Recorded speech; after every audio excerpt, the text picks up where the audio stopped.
Assalamualaikum warahmatullahi wabarakatuh. Perkenalkan nama saya Marga Setiawan dengan NPM 251705105.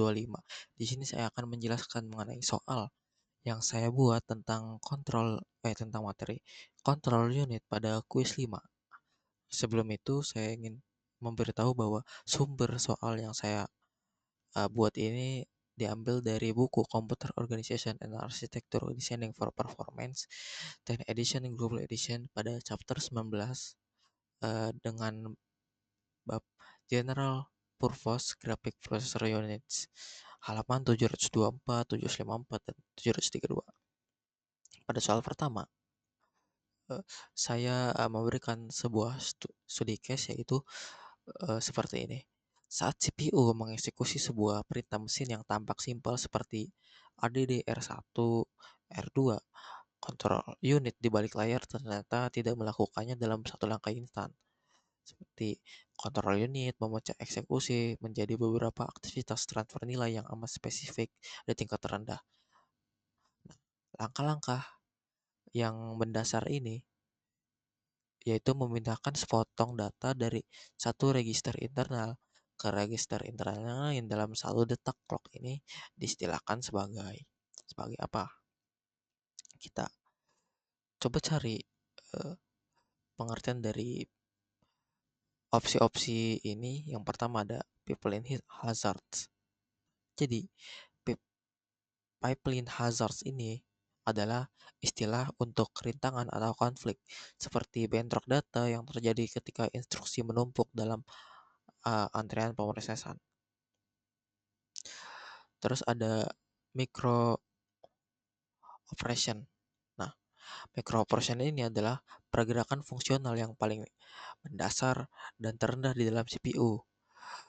Seluruh fase besar yang dilakukan seperti prosesor, semacam siklus fetch, execute, atau interrupt tersusun dari rentetan microoperation ini, di mana CPU atau control unit memberikan pemindahan data pada jalur sirkuit register individual hanya dalam satu ketukan.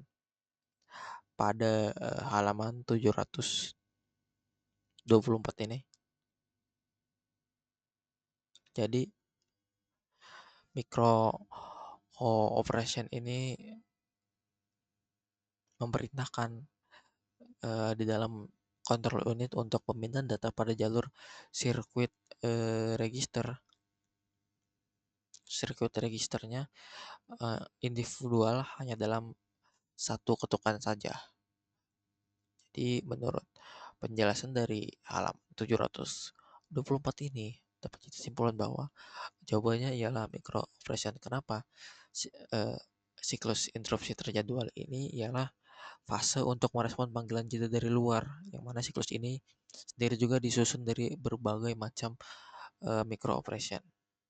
Bukan jawaban yang pasti. Lalu makro instruction adalah baris kode atau instruksi level tinggi secara utuh yang sebelumnya dibedah oleh prosesor, lebih besar daripada micro operation. Lanjut ke nomor 2. Tim arsitek di perusahaan semikonduktor ingin memproduksi chip control unit baru. Mereka mendambakan agar chip ini tidak dibuat paten dari rajutan kawat dan gerbang logika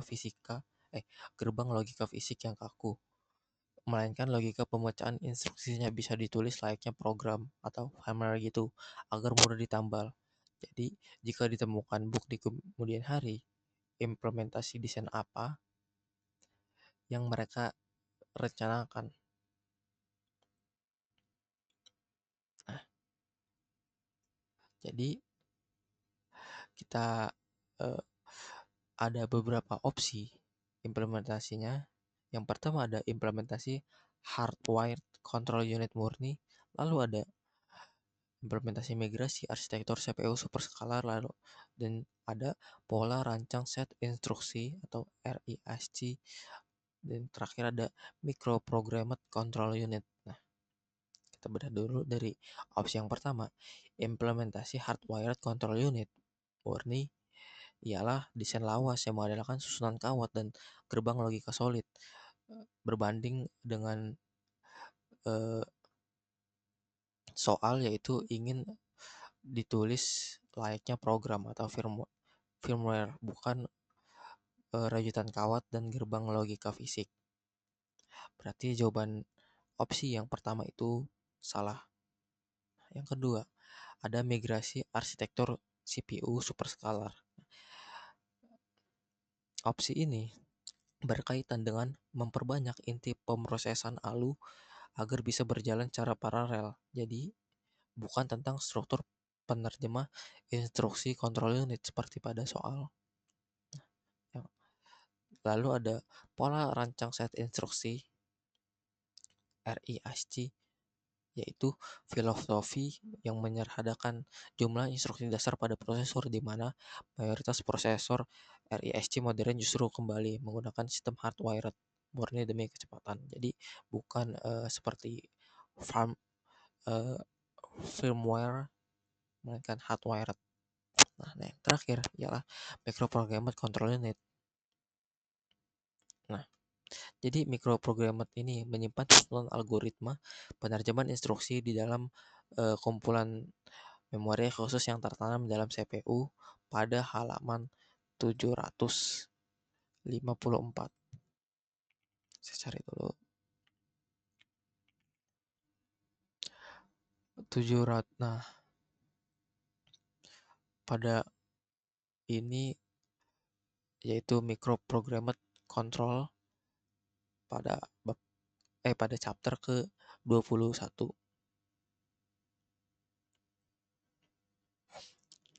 Nah, jadi desain ini yang membuat control unit menjadi sangat fleksibel karena produsen atau engineer dapat mengubah, menambal, atau memperbarui kode mikro tersebut yang mirip seperti memperbarui firmware tanpa harus membongkar atau merombak fisik sirkuit kawat prosesornya.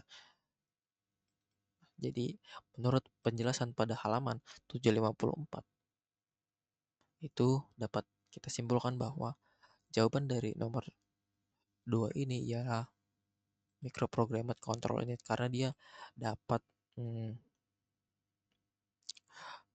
dapat mengubah, menambal, atau memperbarui yang mirip seperti memperbarui firmware tanpa harus merombak fisik sirkuit seperti permintaan pada soal. Seperti itu.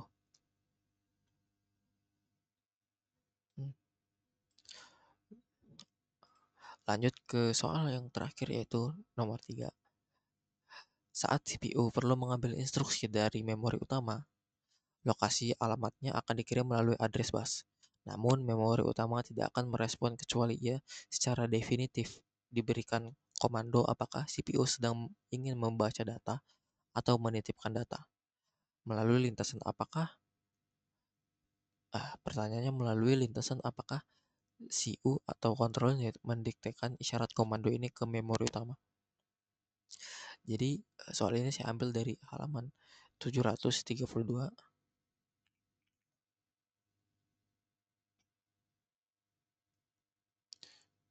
tentang control unit operation pada chapter 20.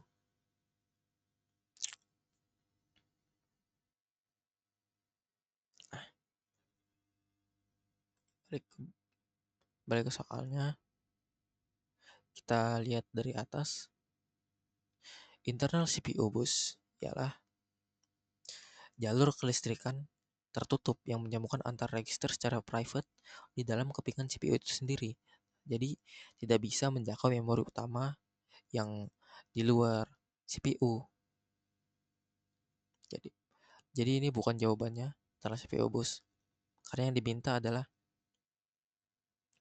untuk dapat menjangkau memori utama juga. Opsi kedua ada data bus atau saluran data. Ini tugasnya seperti jalan tol untuk membedakan isi dari informasi data atau nyata itu sendiri antar komponen. Jadi bukan kandidat jawaban yang benar dan atau pasti. Yang ketiga ada control bus. atau saluran kontrol, yang dimana kontrol bus ini eh, gunanya ialah mengontrol data. Sementara CU eh sementara CU ini untuk mendiktekan sebuah aksi ke komponen eksternal seperti memori utama atau input output. CU juga menggunakan lintasan mandat yang disebut kontrol bus ini tadi. Nah, halaman 732 di sini sudah dijelaskan bahwasanya CU ini menggunakan lintasan kontrol bus. Jadi, melalui jalur kontrol bus ini, CU dapat memancarkan sinyal isyarat otoratif seperti memory read, baca, atau memory write, atau sinyal pewaktuan agar perangkat luar tahu persis apa yang sedang diperintahkan oleh CPU. Di kemungkinan jawabannya ialah yang kontrol bus ini. Karena dengan kontrol bus, kontrol unit dapat memancarkan sinyal isyarat otoritatif. Kenapa address bus ini salah? Karena address bus ini hanya secara eksklusif bertugas membawa angka koordinat ke blok RAM tanpa membawa perintah aksi yang nyata. Tidak seperti kontrol bus. Terima kasih.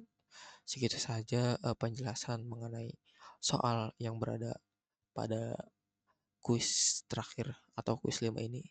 Cukup sekian. Mohon maaf bila ada salah kata. Wassalamualaikum warahmatullahi wabarakatuh.